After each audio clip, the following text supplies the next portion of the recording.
Hello and welcome back to another video provided by SVSU's Online Tutoring. My name is Joel and today we will be continuing with our section Simplifying Radical Expressions, and the topic this time will be rationalization techniques. So what I've done is I've just brought in the information text box so we can view and read this together. So if we want to simplify radical expressions, the things that we have to keep in mind is that we want the radical expression to be in its simplest form, okay? And we know that will be the case if all three of these statements below are true, okay?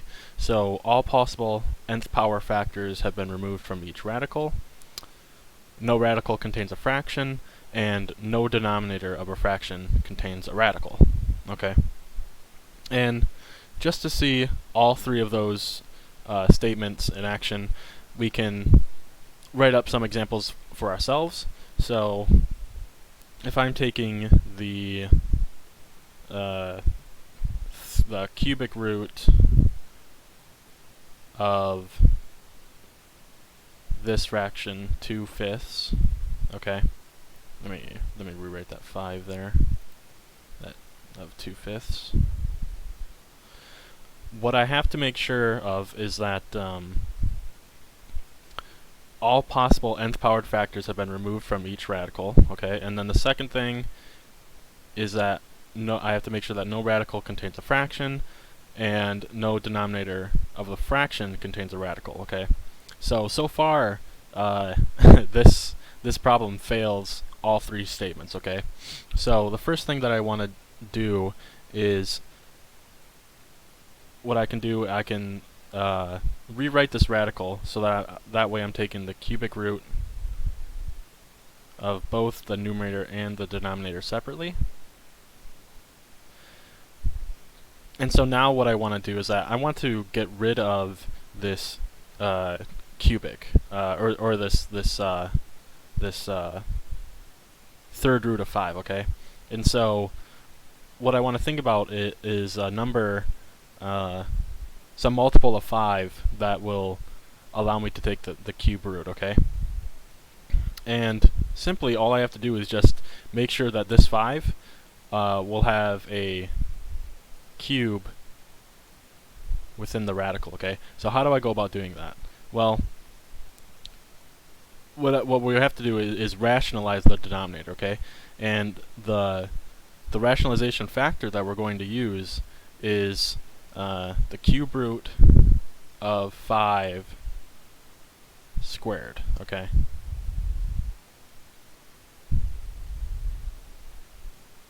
And the reason for that is if I rewrite this, so the cube root of 2 times the cube root of 5 squared,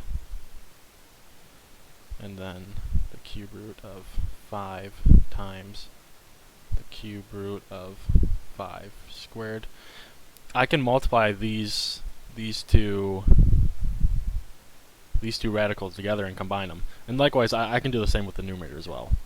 But our main goal is just rationalizing the denominator. Okay, so what that will look like is, if I combine my numerator here, right, I would have 2 times 5 squared. And then in my denominator, I would have the cube root of 5 cubed, okay? And what we want to keep in mind is that now the powers, or my n's in the denominator both match, right? So this cube root will cancel out with this third power, okay? So these two, they cancel each other. So my denominator, I'm just left with 5, which is good. And now in my numerator, I would still have the cube root of 2 times 5 squared, and 5 squared is 25, and then 25 times 2 is 50. So I would have the cube root of 50. And now I want to think about some number from 50, its factor tree that I could take the cube root of. Honestly, let me think. So what do we have? We have 10 and 5. We have 5 and 2.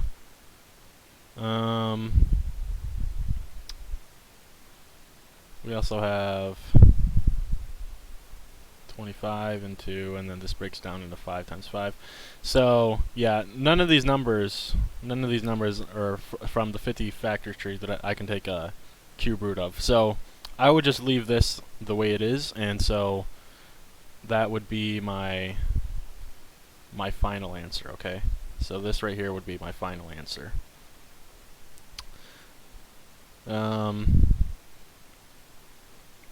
Again, we can take a look at an example where we have variables thrown into our radicals. So if I were to have, if I were taking the square root of 6 y to the third, and then divided by 18 x to the fourth, how would I go about solving that? Well, the first thing that I want to do is see if I can simplify anything within my radical, okay? You know, and since I'm taking the square root, maybe I can take the square root of some number, or of some number that's left behind when simplified, okay? So 6 over 18, they both share a factor of 6 together, right? So 6 goes into 6 one time, and 6 goes into 18 3 times. So the fraction that I'm left with there is 1, don't forget the y cubed, over 3 x to the fourth, okay? And so now what I want to do is that I want to do the same thing that I did in last example, and I'm going to leave that one out because by convention, you know, these things are multiplied together, and we typically don't write ones, just because it's just redundant. So we have the square root of y cubed, okay, divided by the square root of 3 times x to the fourth, okay? So I want to take these two radicals and see if I can get anything out from them, okay? So if I break up my y cubed into y times y squared, and then I break my denominator up into 3 times x to the fourth, and then I can rewrite this as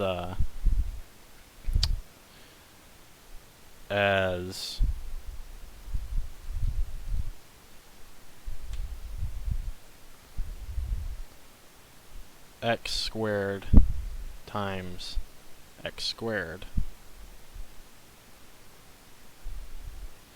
You can see that the radical will cancel out from one of these, right? So this gets, actually, let me do one more step further. If I now split up these two in my numerator and the x's in my denominator, I would have the square root of y times the square root of y squared divided by the square root of 3 times the square root of x squared times the square root of x squared. Okay, so now it's in its simplest form and everything can be evaluated, right? So the square root cancels with the square, okay? So those two cancel. And then same thing here, they cancel. So what am I left with? I'm left with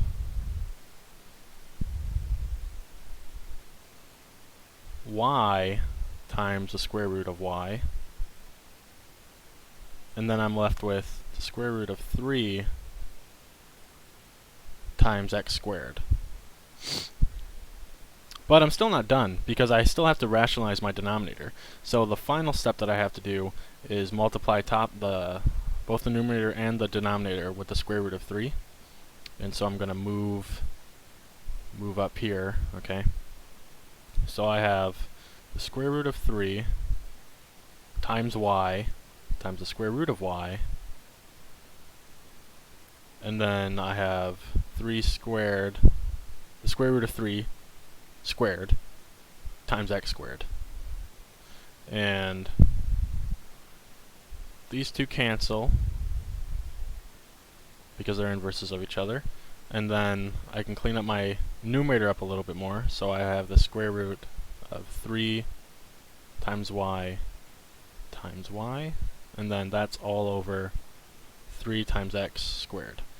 And that would be our final simplest form for our radical expression. So it can get kind of long. I showed all the algebraic steps. Certainly, if you're more comfortable with radical expressions, then you could even solve it when you're over here. But if not, then doing this algebra may prove more useful for you. Okay, I think that's it for this topic. The next thing that we'll be looking at are applications of radicals.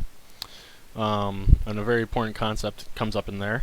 So I'll be seeing you next time.